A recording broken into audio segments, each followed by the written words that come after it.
আসসালামু আলাইকুম গাইস। আমার এই মামা পাসপোর্ট হারাইছে। যদি কোনো আমাদের বগুড়াবাসীর কোনো ব্যক্তি পায়ে থাকেন, অবশ্যই মামার সাথে যোগাযোগ করবেন। আমি স্ক্রিনের উপর নাম্বার দিয়ে রাখবো। তো দেখেন মামা কি বলে।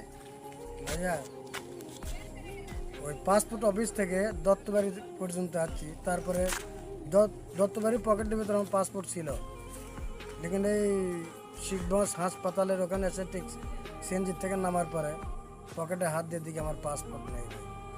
যদি দয়া করে কেউ পায়া থাকেন, আমার নাম্বার ওখানে দিয়ে তো রাখবো।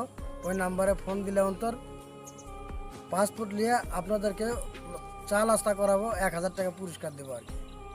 ওকে, আসসালামু আলাইকুম। আর অবশ্যই ভিডিওটি বেশি বেশি করে শেয়ার করে দিবেন, সবাইকে দেখার সুযোগ করে দিবেন। ধন্যবাদ।